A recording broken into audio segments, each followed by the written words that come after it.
Hello student, इससे पहली lecture video में हमने संयुग्मन का प्रभाव कंप्लीट किया था। संयुग्मन के प्रभाव में हमने पढ़ा था कि जैसे जैसे संयुग्मी स्थिति बढ़ती है अर्थात संयुग्मन में पाई बंध बढ़ते हैं वैसे वैसे लैम्डा मैक्सिमम की वैल्यू बढ़ती जाती है और लैम्डा मैक्सिमम की वैल्यू का बढ़ना क्या होता है, बैथोक्रोमिक शिफ्ट होता है।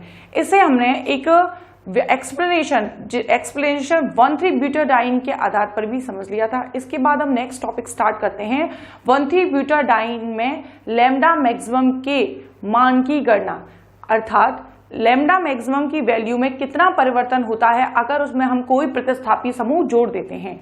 उसके लिए वुडवर्थ तथा फीजर ने नियम दिए थे। वुडवर्थ तथा फीजर ने अपने आनुभाविक नियम दिए थे। उनके आधार पर कुछ दो स्टेटमेंट हैं, जैसे कि फर्स्ट स्टेटमेंट है, मैंने बोर्ड पे लिखा है 1,3-ब्यूटाडाइन के लिए मूल मान 217 नैनोमीटर होता है। अगर हम 1,3-ब्यूटाडाइन के लिए लैम्डा मैक्सिमम की बात करें तो लैम्डा की वैल्यू होती है 217 नैनोमीटर, लेकिन अगर उसमें हम कोई प्रतिस्थापी समूह जोड़ देते हैं तो उस प्रतिस्थापी समूह से उसके लैम्डा मैक्सिमम की वैल्यू में परिवर्तन होता है।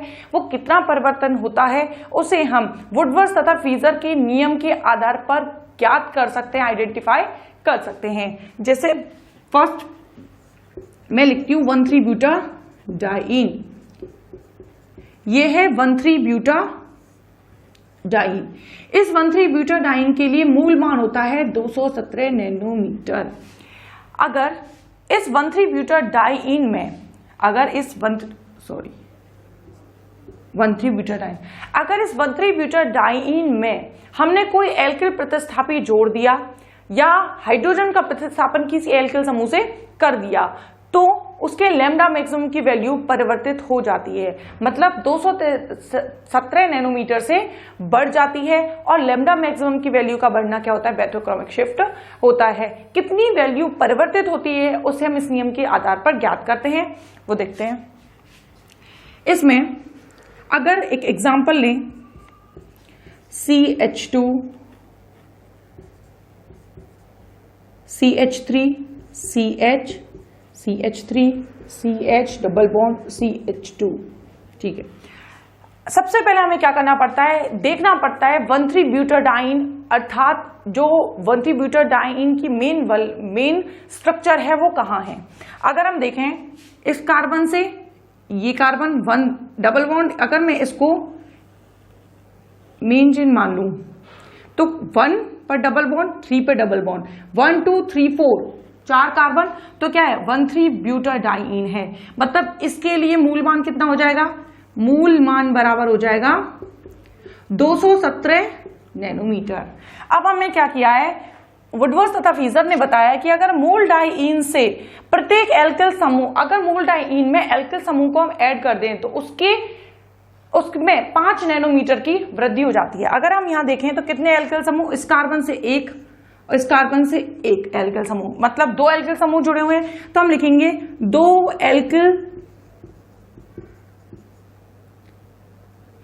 एल्किल समूह के लिए वृद्धि कितने की हो जाएगी, 5 × 2 5 नैनोमीटर की है तो इक्वल्स टू 10, दोनों को ऐड कर दो कितना हो जाएगा 227 नैनोमीटर।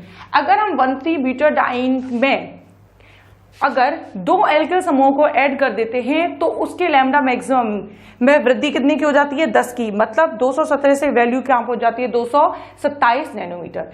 बस सबसे वुडवर्थ तथा फीजर ने अभी आगे चक्रीय डाइन के लिए भी वैल्यू निकालना बताया है, इसके अलावा संयुग्मित इनोन के लिए भी वैल्यू निकालना बताया। पहले हम स्टेप बाय स्टेप एक एक स्ट्रक्चर के लिए सीखते चलेंगे। तो इसमें सबसे पहले 1,3-ब्यूटाडाइन के लिए मूल मान क्या होगा 217, एल्किल समूह के लिए वृद्धि 5, 2 एल्किल समूह वृद्धि 10 की, तो 227 नैनोमीटर प्राप्त हो जाएगी हमें वैल्यू, ठीक है। नेक्स्ट एग्जांपल देखते हैं एक और।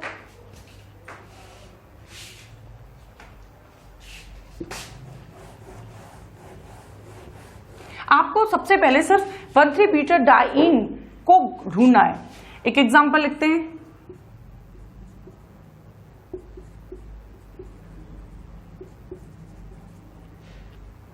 ये है CH2 यहाँ हम CH3, यहाँ पे भी हम CH3 जोड़ देते हैं। अब सबसे पहले हम 1,3-ब्यूटाडाइन ढूंढते हैं। वही 1,3-ब्यूटाडाइन ये रही। अब कितने एल्किल समूह जोड़ रहे हैं, तो मूल मान क्या हो जाएगा। इसमें कुछ फिक्स क्वेश्चंस हैं। 217, 3 एल्किल समूह, तो 3 एल्किल समूहों के लिए वृद्धि कितनी हो जाएगी, 5 × 3 इक्वल्स टू 15 नैनोमीटर। 217 तो कितने की वृद्धि हो गई, 232, 15 की वृद्धि हुई। कितना वैल्यू प्राप्त हुई हमें, 3 एल्किल समूह जोड़ने पर वैल्यू कितनी हो गई, 232 नैनोमीटर। एक एग्जांपल और देखते हैं।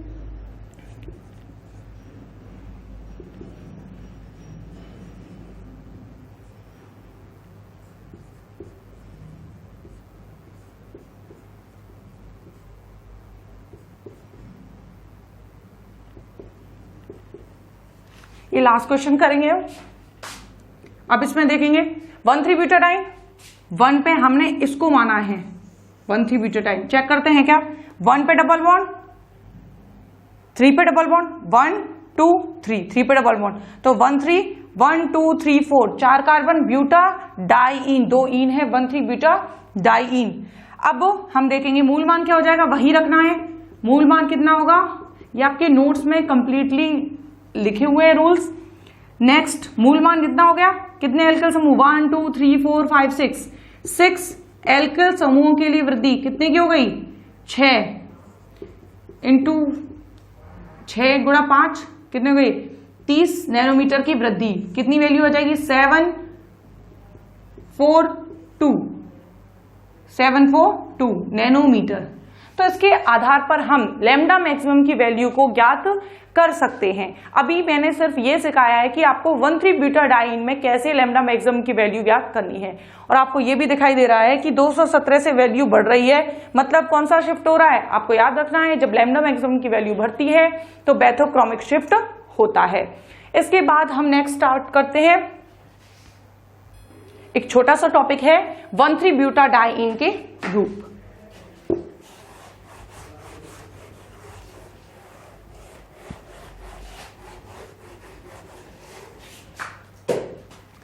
स्टार्ट करते हैं। फर्स्ट टॉपिक है 1,3-डाइईन के रूप। अगर हम 1,3-ब्यूटाडाइन की स्ट्रक्चर बनाएं तो CH2 CH CH CH2 1 और 3 पर क्या आएगा, डबल बॉन्ड।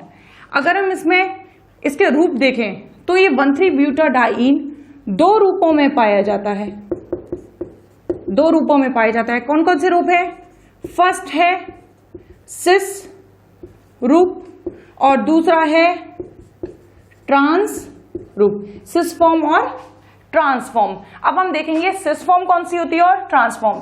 स्ट्रक्चर बनाते हैं हम, CH, ये आ गया CH2, ये भी आ गया CH2, तो ये फॉर्म कौन सी है, सिस। जब दोनों समान समूह एक ही दिशा में स्थित हैं तो वो कौन सी फॉर्म होती है, सिस। अब हम ट्रांसफॉर्म बना लेते हैं, CH2 CH2, ये कौन सी फॉर्म हो गई, ट्रांस। जब समान समूह कैसी दिशा में, विपरीत दिशा में होते हैं तो वो कौन सा रूप होता है, ट्रांस रूप कहलाता है। अब हम एक बात और देखेंगे कि सिस रूप ज्यादा स्थायी होता है या फिर ट्रांस रूप ज्यादा स्थायी होता है। तो आप सभी जानते हैं कि सिस रूप की तुलना में ट्रांस रूप ज्यादा स्थायी होता है। इसका कारण देखते हैं।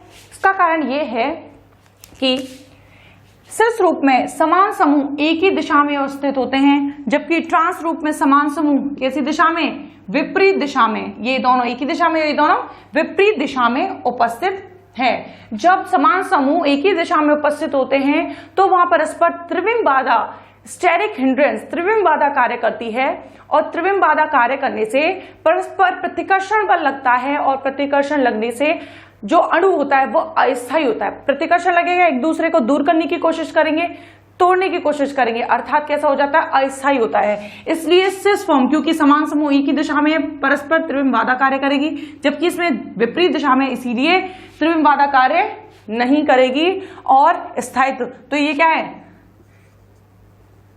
अधिक स्थायी, स्थायी ज्यादा और कम। यहाँ पर 1,3-ब्यूटाडाइन के बारे में जो पढ़ना था वो हमने पढ़ लिया। सबसे पहले हमने उसकी वैल्यू निकाली और उसके बाद हमने उसके दोनों रूप देखे। इसके बाद नेक्स्ट टॉपिक स्टार्ट करते हैं। वुडवर्थ तथा फिजर ने लैम्डा मैक्सिमम के अलग अलग स्ट्रक्चर्स के लिए वैल्यू निकालना सिखाया। उन्होंने सबसे पहले 1,3-ब्यूटाडाइन के लिए बता दिया। अब हम नेक्स्ट पढ़ेंगे चक्रीय डाइईन के लिए। चक्रीय मतलब वलय में होनी चाहिए, डाइईन मतलब दो ईन मतलब डबल बॉन्ड। अगर दो डबल बॉन्ड या दो डबल बॉन्ड अगर एक ही वलय में उपस्थित हैं, वो भी संयुग्मी स्थिति में, तो क्या होंगे? चक्रीय डाइईन। देखते हैं आगे।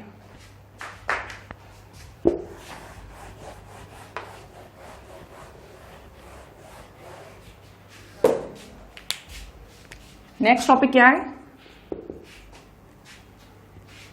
चक्रीय डाइईन के लिए वुडवर्थ या वुडवर्थ तथा फीजर का नियम। चक्रीय डाइईन के लिए वुडवर्थ तथा फीजर का नियम।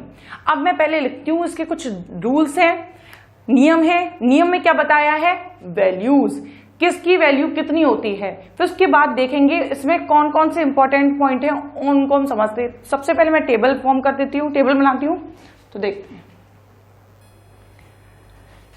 वुडवर्थ तथा फीजर ने ये कुछ वैल्यूज दी, जिसमें समवलयाकार डाइईन के लिए वृद्धि होती है 253, विषम वलयाकार के लिए, ये सब नैनोमीटर्स में वैल्यू है। ये मैंने नैनोमीटर्स में लिखी है सारी, तो मैंने सभी के पीछे नैनोमीटर नहीं लिखा है, ऊपर लिख दिया नैनोमीटर। ये सभी आपके नोट्स में लिखे हुए हैं सारी वैल्यूज। ओके, तो समवलयाकार के लिए 253, विषम वलयाकार के लिए मूल मान होता है 214, संयुग्मन का विस्तार के लिए 30, बाह्यचक्रीय। अब आपको समवलयाकार, विषम वलयाकार नहीं पता क्या होते हैं समवलयाकार, संयुग्मन का विस्तार करने वाला द्विबंध क्या होता है, बाह्यचक्रीय क्या होता है, ये शायद सिर्फ ये दो समूह पहचान पा रहे हैं कि इसमें OR समूह हो जाए, NH3 समूह हो जाए, सिर्फ ये पहचान पा रहे हैं। तो सबसे पहले हम सीखते हैं समवलयाकार डाइईन क्या होती है, विषम वलयाकार डाइईन क्या होती है। तो सबसे पहले स्टार्ट करते हैं समवलयाकार। शब्द है समवलयाकार। हम कैसे पहचानेंगे कि वलय समवलयाकार है? कैसे पहचानेंगे? अगर हम बात कर रहे हैं चक्रीय डाइईन, तो हमें चक्रीय संरचना तो लेनी ही है। तो चक्रीय डाइईन के लिए ये देखो, ये हो गई चक्रीय डाइईन। डाइईन मतलब दो क्या होने चाहिए? दो होने चाहिए, द्विबंध, डबल बॉन्ड। तो क्या आएगा? हमें दो डबल बॉन्ड लगाने हैं, लेकिन हमेशा याद रखना है उनकी स्थिति कैसी होनी चाहिए? संयुग्मी, एकांतर, double bond, single bond, double bond. अगर दोनों द्विबंध, चक्रीय डाइईन के दोनों द्विबंध एक ही वलय में संयुग्मी स्थिति मतलब double bond, single bond, double bond की स्थिति में उपस्थित हैं, तो वो क्या होगी? समवलयाकार डाइईन कहलाती है। दोनों द्विबंध एक ही चक्रीय वलय में संयुग्मित स्थिति में उपस्थित हैं, तो वो क्या कहलाती है? समवलयाकार डाइईन। अब हम पढ़ते हैं विषम वलयाकार क्या होती है।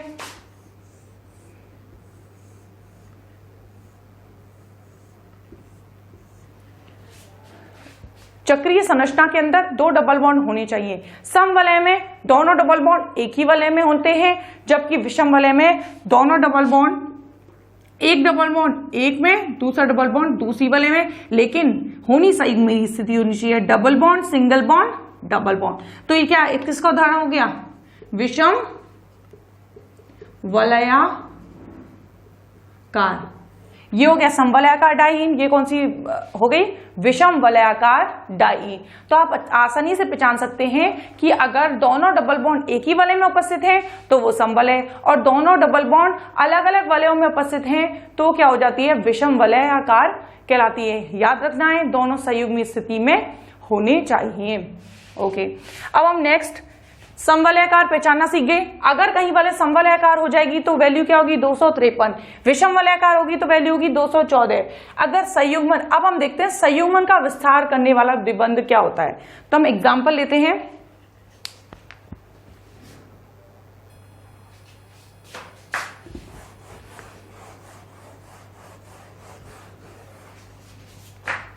जैसे अब हम देख रहे हैं संयुग्मन का विस्तार करने वाला द्विबंध। तो यहां एक वलय बनाई मैंने। सबसे पहले अगर मैंने ये बना दी समवलय, अगर ये दो डबल बॉन्ड हैं, कैसे हैं, चक्रीय संरचना में एकांतर क्रम में अर्थात संयुग्मी स्थिति में उपस्थित हैं। अगर मैं क्या करूं, इनकी संयुग्मी स्थिति में एक और डबल बॉन्ड बढ़ा दूं, एक और डबल बॉन्ड लगा दूं, तो क्या होगा, वो इसके संयुग्मन को और बढ़ा रहा है। दो डबल बॉन्ड संयुग्मी स्थिति में, double bond, single bond, double bond, लेकिन अगर मैं एक और डबल बॉन्ड को बढ़ा देती हूं तो क्या होगा, वो संयुग्मन को बढ़ाएगा। जैसे कि अगर मैंने एक और वलय लगाई, जैसे एक और वलय लगा दी, तो देखो ये लिख दी, इसकी वैल्यू यहां पे 30। अच्छे से बनाते हैं इसको।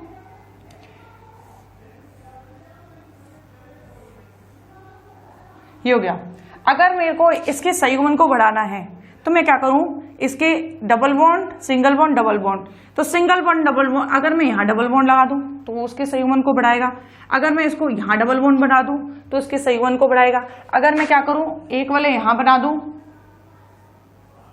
तो double bond, single bond, double bond, मतलब दो डबल बॉन्ड हैं संयुग्मी में, अगर एक और डबल बॉन्ड को लगा दिया तो क्या होगा, उसके संयुग्मन को बढ़ाएगा। अब आप कहोगे कि ये कुछ विषम वलय का, अगर मैं देखूं तो देखो ये विषम वलय बन रही है, दो डबल बॉन्ड है एकांतर क्रम में, अलग अलग वलय में उपस्थित है। लेकिन आपको ये बात याद रखनी है कि सबसे पहले प्रायोरिटी देनी है समवलय को। अगर वो वलय समवलय दिखाई दे रही है तो आपको विषम वलय नहीं देखना है, फिर ये देखना है कि वो डबल बॉन्ड है वो संयुग्मन को बढ़ा रहा है या फिर नहीं। हम एग्जाम्पल्स देखेंगे तो आप समझ जाएंगे कि संयुग्मन को बढ़ाने वाले द्विबंध के लिए हमें वैल्यू कैसे जोड़नी है।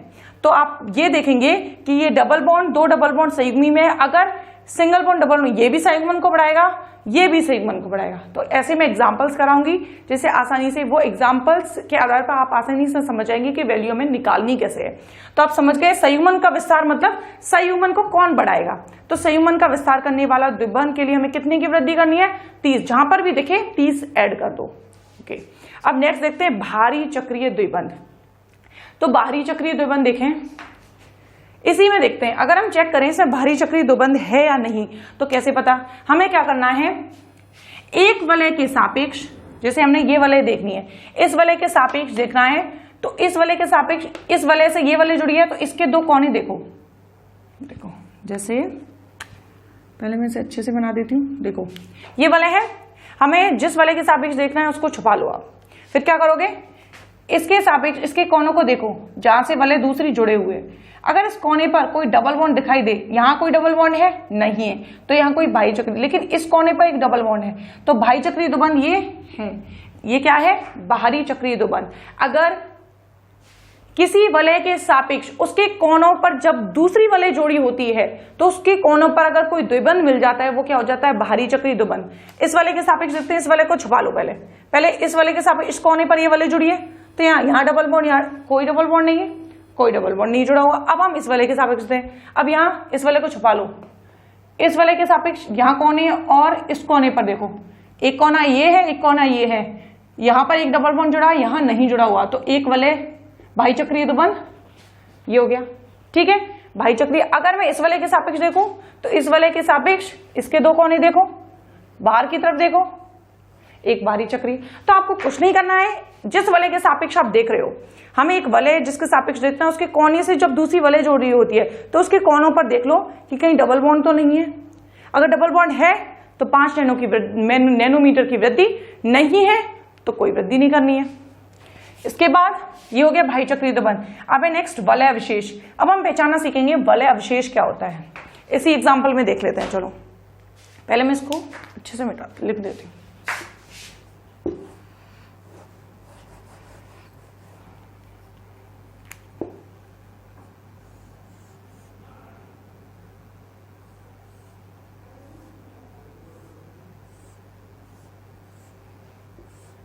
ये स्ट्रक्चर ले लिए मैंने। अब मेरे को इसमें वलय अवशेष ढूंढना है। सबसे पहले एक सिंपलेस्ट स्ट्रक्चर लेते हैं। पहले मैं समवलय में देखती हूँ। एक मैंने समवलय बनाई, आप ये पहचान पा रहे समवलय, दोनों द्विबंध एक चक्रीय वलय में संयुग्म स्थिति में। ठीक है, ये क्या हो गए, ये हो गई समवलय। अब हम इसमें देखते हैं कि वलय अवशेष कितने हैं। भाई चक्रीय द्विबंध तो नहीं देख सकते, इसको छुपाओ, कोई वलय नहीं जुड़ी, कहाँ ढूंढेंगे, कोई डबल बॉन्ड नहीं जुड़ा हुआ। तो सबसे पहले अब हम देखते हैं इसमें कि वलय अवशेष कितनी है। वलय अवशेष की परिभाषा होती है द्विबंध से जुड़ा हुआ ऐसा एकल बंध जो अन्य किसी द्विबंध से जुड़ा हुआ ना हो। दोबारा सुनो आप, द्विबंध डबल बॉन्ड से जुड़ा हुआ ऐसा एकल बॉन्ड, एक सिंगल बॉन्ड जो किसी अन्य डबल बॉन्ड से जुड़ा हुआ नहीं हो। मतलब हमें सिंगल बॉन्ड को वलय अवशेष नाम देना है, लेकिन ये याद रखना है कि वो सिंगल बॉन्ड एक तरफ से डबल बॉन्ड से जुड़ा होगा, लेकिन दूसरी तरफ से डबल बॉन्ड से जुड़ा हुआ नहीं होना चाहिए, वो एक तरफ से ही डबल बॉन्ड से जुड़ा हुआ होना चाहिए। चेक करते हैं। सबसे पहले डबल बॉन्ड से जुड़े हुए हम सिंगल बॉन्ड काउंट कर लेते हैं। हमें ये देखना है, अभी हम वलय अवशेष उसको नाम नहीं दे रहे, पहले देख रहे हैं डबल बॉन्ड से सिंगल बॉन्ड। ये डबल बॉन्ड, एक सिंगल बॉन्ड ये रहा, एक सिंगल बॉन्ड ये रहा, एक सिंगल बॉन्ड ये रहा। ये तीन आपको डबल बॉन्ड दिखाई दे रहे होंगे, जो सिंगल बॉन्ड दिखाई दे रहे होंगे जो डबल बॉन्ड से जुड़े हैं। लेकिन हमें याद रखना है कि वो एक तरफ से डबल बॉन्ड से जुड़े हो सकते हैं, दूसरी तरफ से नहीं जुड़े होने चाहिए। इसको देखो, यहां से सिंगल बॉन्ड से जुड़ा है, यहां से डबल बॉन्ड से, इसका मतलब ये वलय अवशेष है। इसको देखो, या डबल बॉन्ड से यहां से जुड़ा है, यहां सिंगल बॉन्ड से, इसका मतलब ये भी वलय अवशेष है। इसको देखो, ये दोनों तरफ से, यहां से भी और यहां से भी डबल बॉन्ड से जुड़ा हुआ है, तो ये वलय अवशेष नहीं है। अगर आपको समझ में नहीं आता, वीडियो को दोबारा रिप्ले करना। तो क्या हुआ, डबल बॉन्ड दोनों तरफ से डबल बॉन्ड से जुड़ा हुआ नहीं होना चाहिए, सिर्फ एक तरफ से डबल बॉन्ड से जुड़ा हुआ होना चाहिए। चेक टेस्ट करते हैं हमें समझ में आया कि नहीं इस एग्जांपल में। तो देखते हैं।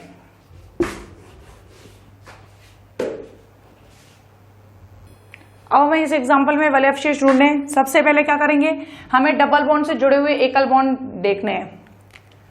डबल बॉन्ड से एक एकल बॉन्ड ये जुड़ रहा, एक एकल बॉन्ड ये जुड़ रहा, डबल बॉन्ड से एक एकल बॉन्ड ये जुड़ रहा, डबल बॉन्ड से एक तरफ ये भी एकल बॉन्ड है, ये भी एकल सिंगल बॉन्ड है, डबल बॉन्ड से ये भी सिंगल बॉन्ड है, डबल बॉन्ड से ये भी सिंगल बॉन्ड है, डबल बॉन्ड से ये भी सिंगल। बस हमने जितने भी डबल बॉन्ड से जुड़े हुए एकल बंध है वो सब ढूंढ लिए। अब हम ये चेक करना है कि वो कहीं वलय अवशेष नहीं हुई। तो चेक करते हैं वलय अवशेष कैसे चेक करते हैं। वो सिंगल बॉन्ड एक तरफ से ही डबल बॉन्ड से जुड़े हुए हों, दूसरी तरफ से डबल बॉन्ड से जुड़े हुए नहीं होने चाहिए। चेक करो, इसको देख लो, एक तरफ से डबल बॉन्ड से दूसरी तरफ से सिंगल, मतलब एक वलय अवशेष ये हो गया। इसको देखो, दोनों तरफ यहां से भी डबल बॉन्ड और इसके इस कोने पे भी डबल बॉन्ड, इसका मतलब वलय अवशेष नहीं, काट दो। इसके बाद इसे देखो, इधर से डबल बॉन्ड, यहां से सिंगल बॉन्ड, इसका मतलब दूसरा वलय अवशेष क्या हो गया, ये रहा।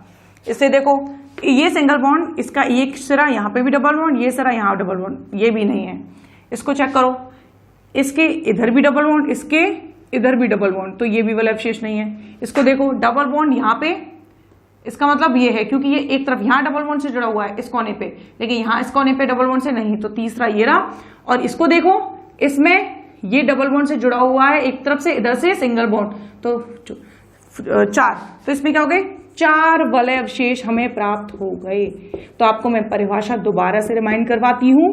क्या होती है वलय अवशेष की परिभाषा। ऐसा एकल बॉन्ड, ऐसा एकल बंध जो एक तरफ से डबल बॉन्ड से जुड़ा होता है लेकिन दूसरी तरफ से डबल बॉन्ड से जुड़ा हुआ नहीं होना चाहिए। ऐसे एकल बॉन्ड क्या कहलाते हैं, वलय अवशेष कहलाते हैं। और उनके लिए वृद्धि कितनी नैनोमीटर की होती है, उनके लिए वृद्धि होती है 5 नैनोमीटर की वृद्धि। तो आप समवलय जान गए हैं, विषम वलय जान गए हैं, भाई चक्रीय द्विबंध भी जान गए, और इसके अलावा संयुग्मन का विस्तार करने वाला और वलय अवशेष, इन सब के बारे में आप जान चुके हैं। अब हम इसके बेसिस पर एग्जाम्पल्स करना शुरू करते हैं। आपको वैल्यूज याद रखनी है। समवलय के लिए 253, विषम वलय के लिए 214, संयुग्मन का विस्तार करने के लिए 30, बाह्यचक्रीय के लिए 5, वलय अवशेष के लिए 5 नैनोमीटर की वृद्धि होती है। एग्जाम्पल स्टार्ट करते हैं। अब एग्जाम्पल करना स्टार्ट करते हैं। चलो,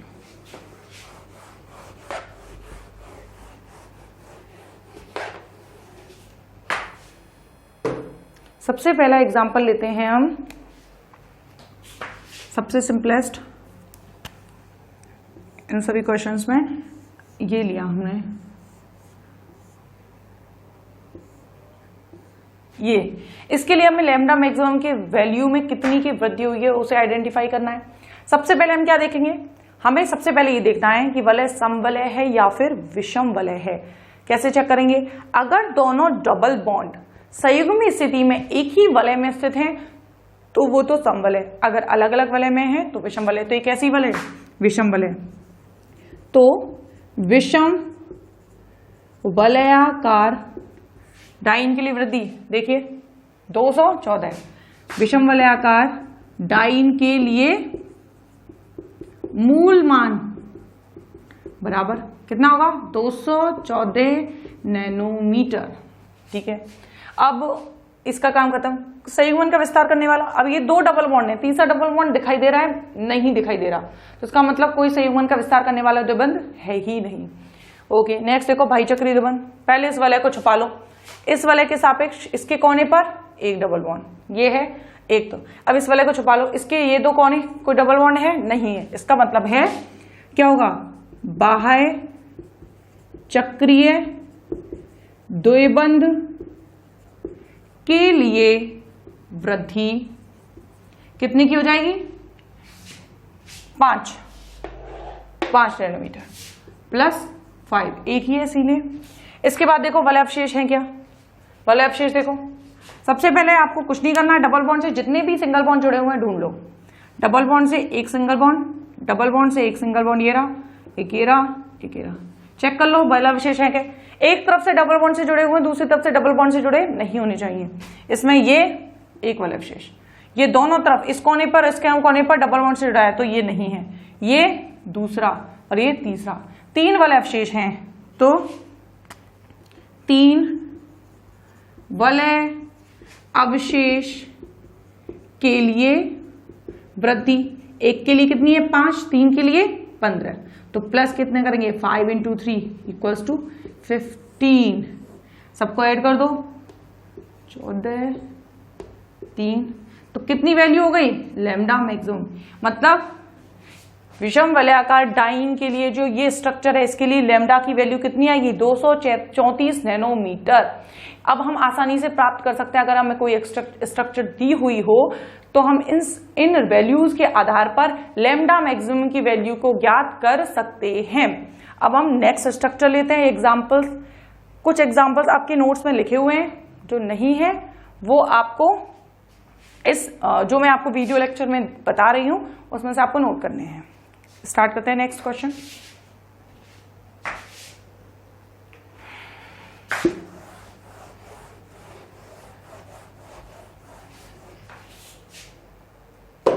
अब नेक्स्ट क्वेश्चन लेते हैं हम, ठीक, वही थोड़ा कंफ्यूजन वाला लेते हैं थोड़ा सा।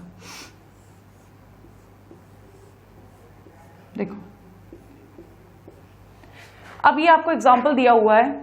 अब इसमें आपको ये दिखाई दे रहा होगा, एक वलय को देखें तो ये समवलय भी है और दोनों को मिला के देखें तो ये विषम वलय भी है। तो आपको पहले देखना है समवलय, समवलयाकार डाइन। सबसे पहले प्रायोरिटी किसको देनी है? समवलयाकार। अगर दो डबल बॉन्ड एक ही वलय में उपस्थित हैं तो समवलयाकार कहलाते हैं, और समवलयाकार के लिए वैल्यू कितनी है? 253। तो हम क्या करेंगे? सबसे पहले लिखेंगे समवलयाकार डाइन के लिए मूल मान बराबर कितना हो जाएगा? 253 नैनोमीटर। ठीक है, समवलयाकार लिया है हमने। अब दूसरा टॉपिक पहुंचो, विषम नहीं, संयुग्मन का विस्तार। अब मैंने बोला था अगर 2 डबल बॉन्ड हैं और उसके साथ तीसरा डबल बॉन्ड एकांतर क्रम में दिया है, double bond single bond double bond, तो क्या होता है? संयुग्मन को बढ़ाता है। इसका मतलब इसको हम क्या कह सकते हैं? संयुग्मन को बढ़ाने वाला द्विबंध। तो लिखो संयुग्मन का विस्तार करने वाला द्विबंध के लिए वृद्धि कितने की होगी? एक ही है ओनली, तो 30 नैनोमीटर की। ओके, संयुग्मन। अब आओ भाई चक्रीय पे, ढूंढो भाई चक्रीय। एक वलय को छुपाओ और उसके कोने पर जब दूसरी वलय जुड़ी है उस पर देखो द्विबंध है क्या। इसको छुपा लो, इसके कितने कोने? ये रहे, एक कोना ये रहा, एक कोना ये रहा। इस पर नहीं है, इस पर एक भाई चक्रीय ये रहा। ठीक है, इसको छुपा लो। इसके दोनों कोने देखो, यहां और यहां कोई जुड़ा है डबल बॉन्ड? नहीं, ओनली एक भाई चक्रीय द्विबंध है। तो एक भाई चक्रीय द्विबंध के लिए वृद्धि बराबर कितनी होगी? एक भाई चक्रीय द्विबंध के लिए वृद्धि होगी 5 की, तो 5 नैनोमीटर। आप कुछ और देखें, वलयावशेष। अभी हमें वलयावशेष जो थोड़ा इंपॉर्टेंट है, कुछ स्पेशल जिसकी हमने परिभाषा को समझा है। क्या है वलयावशेष? दोबारा रिमाइंड कराती हूं, डबल बॉन्ड से जुड़े हुए ऐसे एकल बॉन्ड जो दूसरी तरफ डबल बॉन्ड से जुड़े नहीं हो, मतलब एक तरफ से डबल बॉन्ड। तो हम पहले डबल बॉन्ड से जुड़े हुए सारे एकल बॉन्ड ढूंढ लेते हैं। ठीक है, डबल बॉन्ड ये रहा, उससे एक एकल बॉन्ड ये रहा, एक एकल बॉन्ड ये वाला भी है और ये वाला भी। अब इसे चेक करते हैं कि ये वलयावशेष है या नहीं। एक तरफ से डबल बॉन्ड 1, दोनों तरफ काट दो, ये 2, इसको काट दो क्योंकि दोनों तरफ डबल बॉन्ड से। मैं आपको परिभाषा समझा चुकी हूं। इसके बाद ये 3, कितने वलयावशेष हैं इसमें? 3। तो 3 वलयावशेष के लिए 3 वलय अवशेष के लिए वृद्धि बराबर, एक के लिए 5, 3 के लिए 15।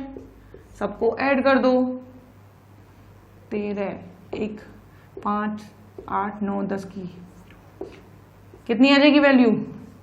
303 नैनोमीटर। और आप चेक कर लेना इनको प्लस करके कि कितनी वैल्यू आएगी।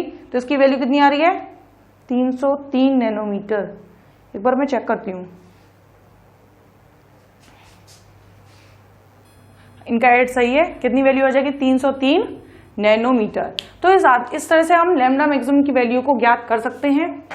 इसके बाद नेक्स्ट और क्वेश्चंस है, उसे हम नेक्स्ट लेक्चर में कंटिन्यू करते हैं।